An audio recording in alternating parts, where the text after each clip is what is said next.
అదే RTV app వార్తల్ని క్షణాల్లో చదివే అవకాశం ఉంటుంది. ఒక న్యూస్ పేపర్, ఒక టెలివిజన్ ఛానల్ మీ చేతుల్లో ఎప్పుడూ ఉంటాయి.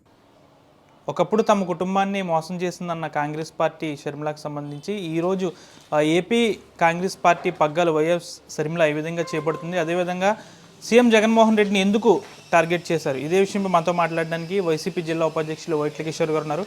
సార్, వైసీపీ నాయకులు ముఖ్యంగా జిల్లాలో కానీ రాష్ట్ర వ్యాప్తంగా కూడా వైసీపీ నాయకులు షర్మిల కాంగ్రెస్లోకి రావడం పట్ల చాలా విమర్శలు చేస్తున్నారు. ఎందుకు ఆమెను టార్గెట్గా మీరు చేసుకున్నారు?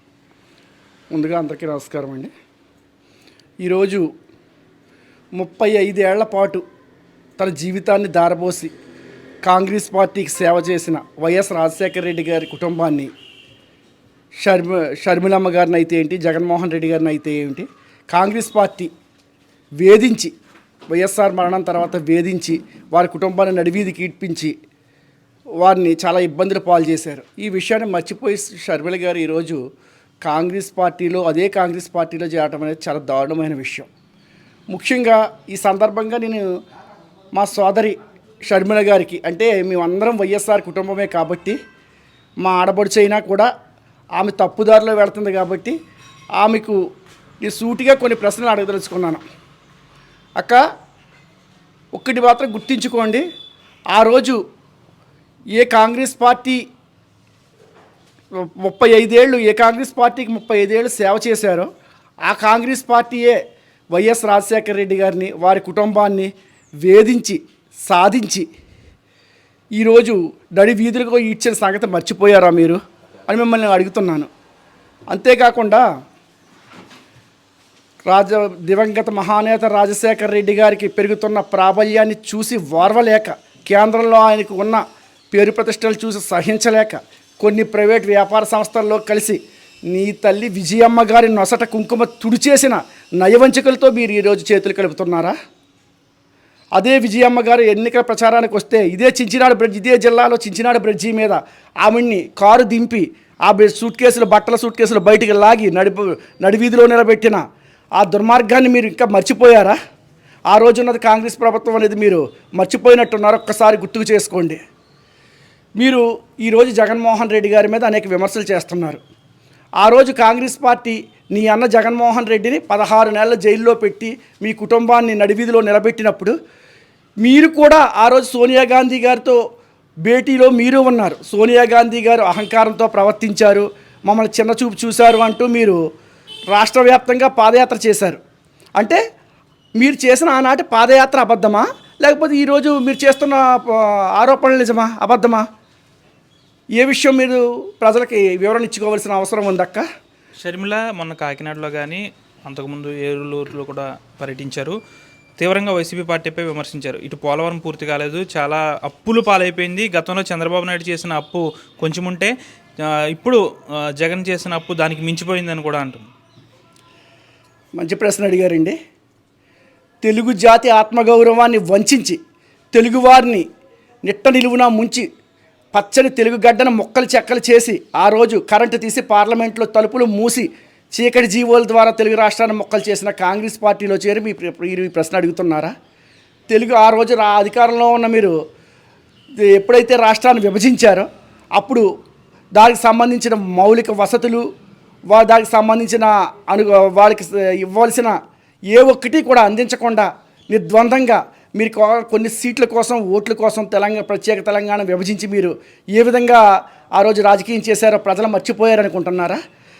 దీన్ని అడగవలసే ముందు ఎటువంటి తెలుగు రాష్ట్రాలని ఎటువంటి ఇది లేకుండా, అంటే ఒక సమగ్రమైన విధానం లేకుండా తెలుగు రాష్ట్రాలను మీరు విడదీసి ముఖ్యంగా ఈ సీమాంధ్రప్రదేశ్కి అన్యాయం చేసి ఏవటమైన నిధులు లేకుండా, కేంద్ర సహకారం లేకుండా చేసిన మీరు ఈరోజు తన కష్టార్జితంతో మళ్ళీ తను కష్టపడి ఈ రాష్ట్రాన్ని అభివృద్ధి పదం వైపు నడిపించాలని నవ్య పోకడలతో ముందుకెళ్తున్న జగన్మోహన్ రెడ్డిని ఏ విధంగా విమర్శిస్తారు?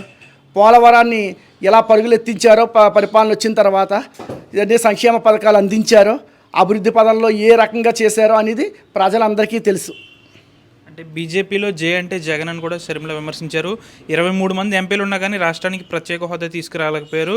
ఎప్పుడు ఢిల్లీ వెళ్ళినా కానీ వాళ్ళకి దగ్గరికి వెళ్ళి రావడం తప్ప ఎప్పుడు కూడా ప్రత్యేక హోదాపై ప్రశ్నించలేదని షర్మిల కూడా ఆరోపిస్తుంది. చాలా నష్టాల్లో ఉన్న రాష్ట్రాన్ని గట్టెక్కించడానికి ఆయన సర్వశక్తులు ఒడ్డి పోరాడుతున్నారు. ఆ రోజు ఈ రోజు కూడా ఒకే విధానంతో ఉన్నారు. మా పార్టీ ప్రత్యేక హోదా, మన రాష్ట్రానికి ప్రత్యేక హోదా కావాలన్నది ఎప్పుడూ వాంఛనీయమే. కాకపోతే కేంద్ర ప్రభుత్వం పూర్తి మెజార్టీలో ఉండి రాష్ట్రాలను పట్టించుకోని పరిస్థితులు కొన్ని ఉన్నాయి. కానీ 22 మంది ఎంపీలున్నా ఎప్పుడూ కూడా రాష్ట్ర అభ్యున్నతి కోసం, రాష్ట్రానికి కావాల్సిన సాధించుకోవడం కోసం నిరంతరం వారు కూడా పోరాటం చేస్తూనే ఉన్నారు. రాబోయే రోజుల్లో కూడా మన రాష్ట్రానికి ప్రత్యేక హోదా కానీ ఇతరత్రా కానీ సాధించడానికి ఎప్పుడూ ముందుంటాం. అంటే సిద్ధం సభతో కూడా ఎన్నికల సంకారం పూరిస్తున్నారు. రేపు ఏలూరులో కూడా ఈ సభ ఉంది, ఎలా ఉండిపోతుంది? ఎలా ఉండబోతుంది అనే దానికన్నా నిన్న భీమిలిలో జరిగిన జన సముద్రాన్ని మీరు చూశారు. ఒక పక్కన సముద్రం, ఇంకో పక్కన జన సముద్రం. ఉప్పొంగిన అభిమాన కెరటాలు ఎలా ఎగిసిపడ్డాయో చూశారు. రేపు ఇక్కడ ఏలూరులో జరగబోయే కూడా ఉభయ పశ్చిమ గోదావరి జిల్లాల నుంచి కూడా వైసీపీ సేనలు, శ్రేణులు, ప్రజలు, అధిక సంఖ్యలో మహిళలు కథం తొక్కుతారు. జై జై ధ్వనాల మధ్య విజయవంతంగా ఈ ప్రజాసభ సిద్ధం సభను మళ్ళీ విజయవంతం చేస్తాం. షర్మిల ఏపీ రాజకీయాల్లోకి రావడం పట్ల వచ్చే ఎన్నికల్లో మీకు ఏమన్నా మైనస్ అయ్యే అవకాశం ఉందా? అంటే రాష్ట్ర అభివృద్ధికి నేను రెడీ, మీరు కూడా రెడీనా అని మొన్న ఏలూరులో షర్మిల అన్నారు. ఒకవేళ మీకు ఏమన్నా కాంగ్రెస్ పార్టీ తరపున ఇటు షర్మిల నుంచి ఏమన్నా మీకు మైనస్ అయ్యే అవకాశం ఉందా? ఈరోజు తెలుగు రాష్ట్రాలను నిండా ముంచిన కాంగ్రెస్ పార్టీని ఏనాడో ప్రజలు తిరస్కరించారు. కనీసం డిపాజిట్లు కూడా రాని పరిస్థితిలో ఉన్న కాంగ్రెస్ పార్టీలో చేరటం షర్మిల గారి రాజకీయ అవగాహన రాహిత్యం. ఇక్కడ ఇలాగే తెలంగాణలో పార్టీ పెట్టి తెలంగాణ ప్రజల ఆత్మగౌరవాన్ని నిలబెడతాను అంటూ తిరిగి 3000 కిలోమీటర్ల పాదయాత్ర చేసి ఒక్క స్థానానికి కూడా పోటీ చేయకుండా అస్త్ర సన్యాసం చేసిన అక్క నిర్వాకాన్ని అందరూ చూశారు. ఇప్పటికైనా ఎందుకైనా ఆమె మా ఆడబడిచే కాబట్టి ఆడబడిచే తప్పుదారిలో వెళతాం మేము కూడా సహించలేని పరిస్థితే. కాబట్టి ఇప్పటికైనా షర్మిల గారు నిజానిజాలను తెలుసుకుని ముందుకెళ్లాలని మేము కోరుకుంటున్నాం. కాంగ్రెస్ పార్టీకి రాష్ట్రంలో ఒక్క సీటు కూడా రాదంటారా? అంటే షర్మిల కూడా గెలవదంటారా? ఇక్కడ ప్రజలందరూ, ఆంధ్రదేశ ప్రజలందరూ చైతన్యవంతులండి. తమ ఇన్ని ఇబ్బందులు పాలు చేసి రాష్ట్రాన్ని మొక్కలు చేసిన కాంగ్రెస్ పార్టీని ఏ విధంగా ఆదరిస్తారు? వైఎస్ఆర్ కుటుంబాన్ని ఇన్ని ఇబ్బందులు పాలు చేసిన అడవిధిలో నిలబెట్టిన ఆ పార్టీని ఏనాడో ప్రజలు తిరస్కరించారు. ఇంకా కాంగ్రెస్ పార్టీ అయిపోయింది, ముగిసిపోయిన చరిత్ర. తమిళనాడులో అయితే ఎలా ఉందో, మిగతా చోట్ల ఎలా ఉందో ఇక్కడ కూడా అంతే. ఎందుకంటే కాంగ్రెస్ పార్టీ మొట్టమొదటి నుంచి పశ్చిమ బెంగాల్లో మమతా బెనర్జీని, మధ్యప్రదేశ్లో మాధవరావు సింధియాని, ఇక్కడ రాజేష్ పైలట్ కుటుంబాన్ని, రాజస్థాన్లో ఇక్కడ వైఎస్ఆర్ కుటుంబాన్ని దూరం చేసుకుని ఈరోజు ఇటువంటి దౌర్భాగ్య స్థితికి దిగజారి 100 ఏళ్ళు ఉన్న కాంగ్రెస్ పార్టీ ఈరోజు కనీసం ఆంధ్రప్రదేశ్లో డిపాజిట్లు దక్కించుకోలేని స్థితిలో ఉన్నారు. రాబోయే రోజుల్లో కూడా ఇదే పునరావృతం అవుతుంది. రాష్ట్రానికి ఎంతో అన్యాయం చేసిన కాంగ్రెస్ పార్టీకి సంబంధించి ఇప్పుడు ఎవరు ప్రజలు దాన్ని కాంగ్రెస్ పార్టీని నమ్మే రీతిలో లేరని ప్రజలు పూర్తిగా కూడా కాంగ్రెస్ పార్టీని తిరస్కరిస్తారు. అది షర్మిల రూపంలో వచ్చినా ఇంకెవరు వచ్చినా కానీ కాంగ్రెస్ పార్టీకి రాష్ట్రంలో మనుగడ లేదంటున్నారు. అంతేకాకుండా వైసీపీ వచ్చే ఎన్నికల్లో ప్రభంజనం సృష్టిస్తుందని ఇప్పటికే అనేక స్థానాల్లో కూడా గెలుపు గుర్రాలకు టికెట్లు ఇచ్చారు. వచ్చే ఎన్నికల్లో కూడా పక్కాగా 175కి 175 సీట్లు వచ్చే రీతిలో వైసీపీ పార్టీ ఉంటుందని వైసీపీ జిల్లా ఉపాధ్యక్షుడు వైట్ల కిషోర్ చెప్తున్నారు. కెమెరా పర్సన్ శేఖర్తో మన ఆర్టీవీ పశ్చిమ గోదావరి నుంచి. మరిన్ని వీడియోస్ కోసం ఛానల్ ని సబ్స్క్రైబ్ చేయండి. లేటెస్ట్ అప్డేట్స్ కోసం వాట్సాప్ ఛానల్ ని ఫాలో చేయండి. అండ్ లింక్ డిస్క్రిప్షన్ లో ఉంది.